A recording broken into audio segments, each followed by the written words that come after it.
Who was your biggest inspiration in life? Miyamoto Musashi. Miyamoto Musashi wrote the Book of Five Rings. He was the greatest swordsman of Japan. Listen, I don't want to get your wife mad at us because I'm pushing up against our limit that I had scheduled. So let me end this on what I always call silly questions. I always like to ask my guests these rapid fire questions. Give me your honest answers. Who was your biggest inspiration in life? Wow. Living or dead, or does it matter? Any way you want to answer it.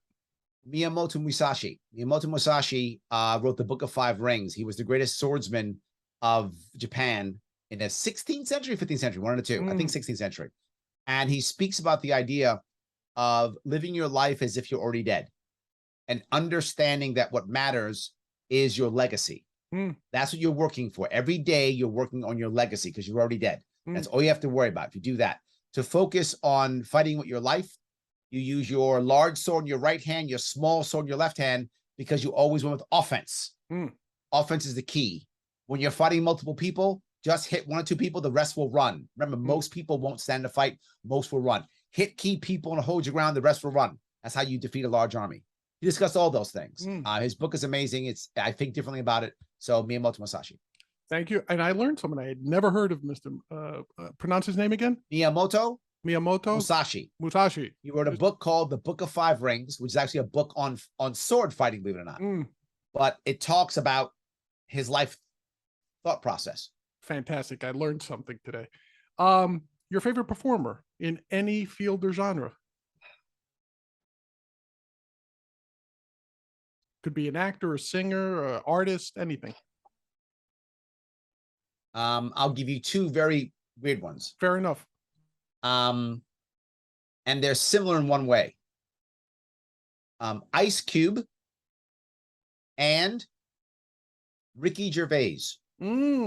That's an eclectic pairing. Correct. There. And the reason why I say it is they are people who can cross over, retain control of the narrative, still be who they are, and still make money in the system.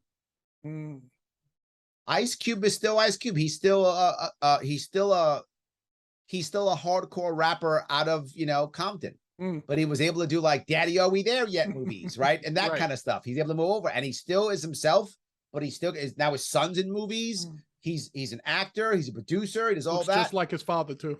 Correct. And Ricky Gervais, who was a stand-up comedian, who also made The Office, who was able to be who he is, but still do stand-up comedy, still be that guy, but cross over and do all the things that I wish, in my view, I see both of them in a very different way, but as Renaissance men, who are able to keep who they are and still make money in the system and still help others and cross over. And it's movies now, or it's stand-up now, or it's music now. Okay, I can do all the things. I got to get behind the scenes and produce things. Yeah, Ricky Gervais produced The Office. Ice Cube produced movies. So, those two. Fantastic choices. They did it their ways. Favorite sport? Favorite sport? Used to be, I've shifted. Okay. Used to be baseball. I grew up at Yankee Stadium. I love, by the way, I can still throw a strike. Okay. I'm in my 50s, and I threw the first pitch of the Brooklyn Cyclones this year. Oh. And a couple years ago, the first pitch for the Utica Blue Sox in Utica. There you go. Both times I threw a strike. And it's documented, by the way. It's in video. So I may be in my 50s, but I can still throw a strike. So it used to be baseball. I think that was I grew up right outside Yankee Stadium. So I'm not sure if that's true now. It's a tough one now. I still like baseball. I also used to like hockey a lot as a teenager, because when the teenagers was the early 80s, the Islanders were great. Yeah. They were amazing. So I was a big Islander fan back in the day. Okay. Now, not so much. But anyway, they were great. But I played high school football. Okay. And so I still like football. I'm a Giants fan. And I was a basketball coach for my daughter when she was younger. So I like basketball too. So that's one of the hardest ones for me to answer. Okay. It's harder than the other ones. Fair enough. I still think I like baseball, though. I think that was my first love. Yeah, I think baseball was I liked the other sports. Yeah. But I think baseball was my first love. Baseball and a Yankee fan. Yes. I grew up a Mets fan. Even though I grew up in the Bronx, I was a Mets fan. I was a big Tom Seaver fan. Oh, Tom Seaver was amazing. Yeah, and I have to admit to being a Giants fan in football. So I'm kind of half with you on that one. Yeah. All right. Listen, you're a New Yorker, so 2 questions I got to ask you. Best pizza slice in New York? They're not there anymore. They're gone. You're going really old school. Paula's Pizza on 161st Street in the Bronx.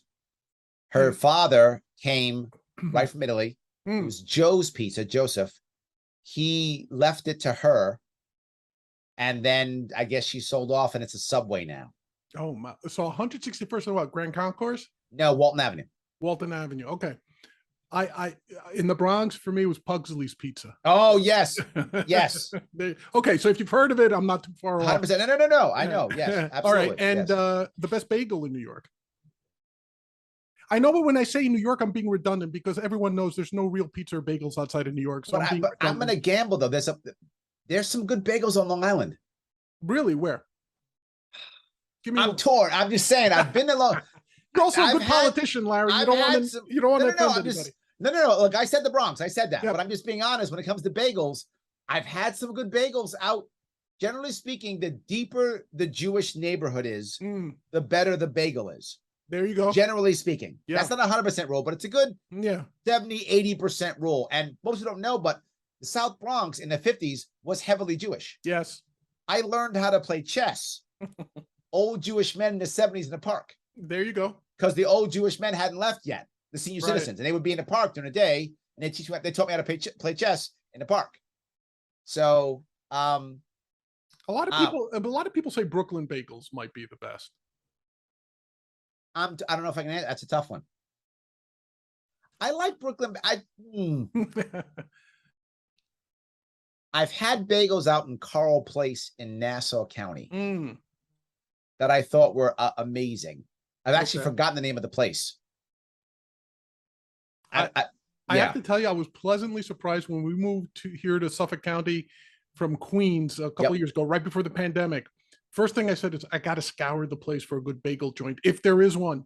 And there was one, I'm sure. I got lucky. There was one about a 5-minute drive away. Yep. I'll toss them a plug. Town Bagels. Excellent bagels. I wasn't joking. Long Island has good bagels. I think it's the exodus from the city. There might be a lot of bagel guys coming out, but you're right. There might be some out here. Okay. Yeah, Long Island has some good bagels. I didn't say it about upstate New York. I didn't say that. Okay. I'm not trying to. I'm just being forward. Long Island has some good bagels. There you go. Okay. Last question when it comes to things New York. Would you rather go for a Starbucks Grande, any type, or a New York regular from a diner? Not even close. New York regular from diner. Not even close. God bless you, Larry Sharpe. You're a man after my own heart. You answered everything correctly. There we go. Good.